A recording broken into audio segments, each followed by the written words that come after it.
पंजाब में प्रधानमंत्री नरेंद्र मोदी की सुरक्षा में भारी चूक को लेकर केंद्रीय मंत्री स्मृति ईरानी ने एक बार फिर से प्रेस वार्ता की। अपनी प्रेस वार्ता के दौरान उन्होंने राज्य के कांग्रेस सरकार पर जमकर हमला बोला। स्मृति ने कहा कि पंजाब में प्रधानमंत्री जी की सुरक्षा को भंग होते देख मैंने कांग्रेस के नेतृत्व के समक्ष कुछ प्रश्न रखे थे। स्मृति ईरानी ने कहा कि मैं पूछना चाहती हूं कि आखिर पंजाब पुलिस के आला अधिकारी कांग्रेस के किस बड़े नेता के इशारे पर काम कर रहे थे। स्मृति ईरानी ने कहा कि डीजीपी ने बिना जानकारी प्रधानमंत्री मोदी की सुरक्षा टीम को क्यों कहा कि पूरी व्यवस्था और रूट सुरक्षित है। पंजाब के वो कौन कांग्रेस सरकार में आला अधिकारी हैं जो इस अलर्ट के बाद भी प्रधानमंत्री को सुरक्षा देने के लिए कोई भी कदम नहीं उठा रहे थे। पंजाब पुलिस अधिकारियों के बयान एक राष्ट्रीय न्यूज चैनल पर सच को उजागर करते हैं। पंजाब पुलिस के एक अधिकारी का ये वक्तव्य कि प्रधानमंत्री की सुरक्षा भंग होने की वो सूचना वरिष्ठ अधिकारियों को पंजाब के प्रशासन, पंजाब की कांग्रेस सरकार को देते रहे, लेकिन सरकार की ओर से कोई भी ऐसा हस्तक्षेप जो प्रधानमंत्री जी को सुरक्षित कर सके, ऐसी कोई भी कार्रवाई पंजाब की कांग्रेस सरकार ने नहीं की। मैं अपने प्रश्नों को दोबारा दोहराने के साथ साथ एक नया प्रश्न उसमें जोड़ती हूं। डीजीपी ने क्यों पूरी की पूरी व्यवस्था और रूट सुरक्षित है ऐसा संदेश प्रधानमंत्री जी की सुरक्षा टीम को दिया। पंजाब के वो कौन कांग्रेस की सरकार के आला अधिकारी हैं जो इस सूचना, इस अलर्ट के बावजूद प्रधानमंत्री जी को सुरक्षित करने के लिए कोई भी कदम नहीं उठा रहे थे। पंजाब के आला अधिकारियों को कांग्रेस की सरकार के किस नेता ने आदेश दिया कि पंजाब में प्रधानमंत्री की सुरक्षा को खंडित किया जाए? ये दुर्भाग्य की बात है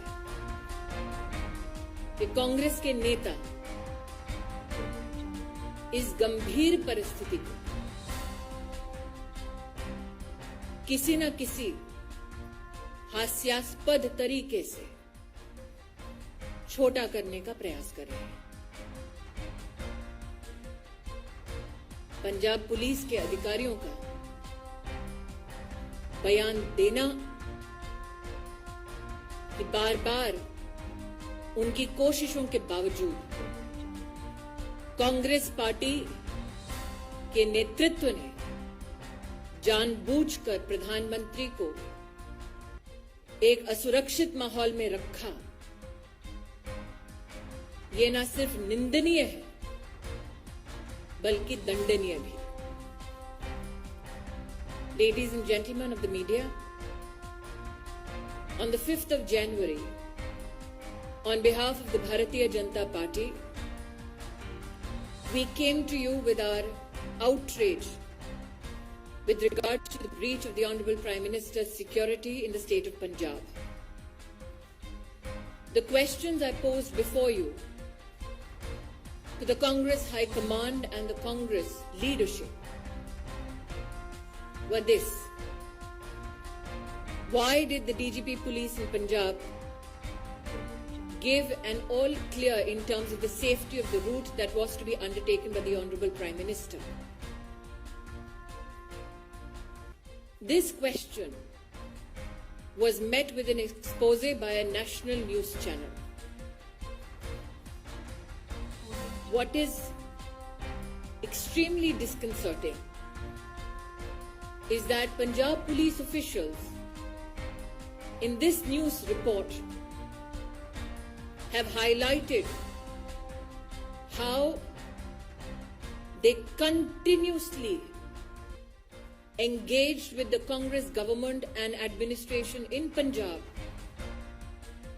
to bring to light the threat to the security of the Honorable Prime Minister and his rule. The question that begets this expose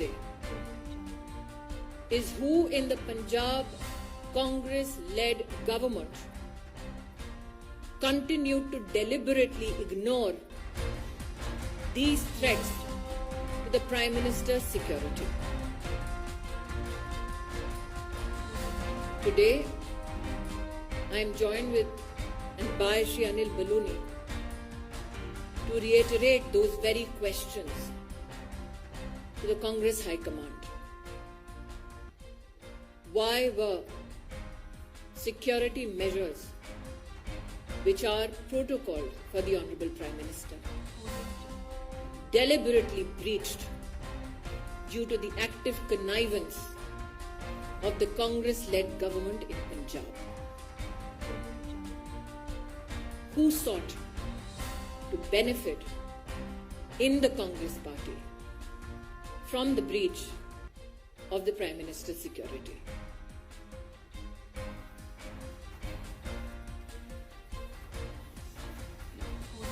Ravindra.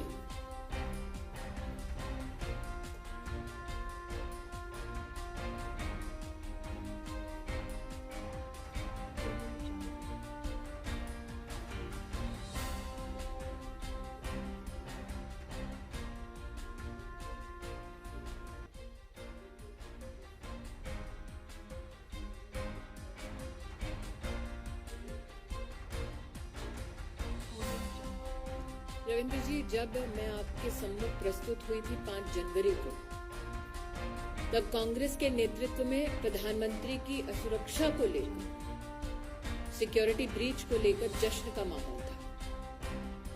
तत्पश्चात जब देश भर ने अपने आक्रोश को प्रस्तुत किया, तो गांधी परिवार की राजनीतिक आत्मा जागी। आज जो आपने श्रीमती वाड्रा के संदर्भ में मुझसे प्रश्न किया है,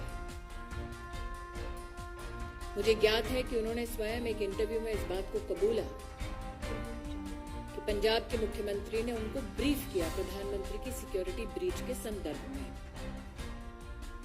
प्रश्न ये उठता है कि एक नागरिक की क्या सिक्योरिटी क्लियरेंस है कि उनको एक चीफ मिनिस्टर प्रधानमंत्री जी के सुरक्षा प्रोटोकॉल और ब्रीच के संदर्भ में जो डिटेल्स मात्र सुरक्षा एजेंसीज या इन्वेस्टिगेटिव एजेंसीज तक सीमित होनी चाहिए, उसके संदर्भ में ब्रीफिंग क्यों एक प्राइवेट सिटीजन को हुआ? क्यों वो प्राइवेट सिटीजन जो गांधी परिवार का हिस्सा है, एक इंटरेस्टेड पार्टी है,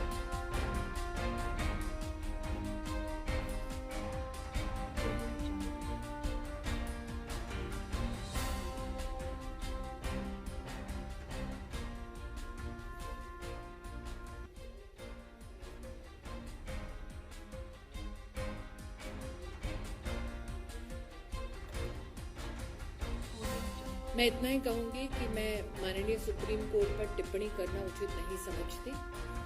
जिस पैनल का उन्होंने गठन किया है, उसके माध्यम से जब फैक्ट्स प्रस्तुत होंगे, मेरी पार्टी की ओर से अगर निर्देश होगा तब उस पर टिप्पणी करना तो मैं निश्चित रूप से करूंगी। लेकिन जो मैंने रविंद्र जी को कहा, मैं स्तब्ध हूं कि वो अब तक किसी पत्रकार ने पूछा नहीं कि एक साधारण व्यक्ति उसके पास क्या सिक्योरिटी क्लियरेंस थी और वो क्यों इंटरेस्टेड पार्टी है कि प्रधानमंत्री की सुरक्षा किस प्रकार से भंग हुई, सुरक्षा के प्रधानमंत्री के क्या प्रोटोकॉल हैं, उसके बारे में जानकारी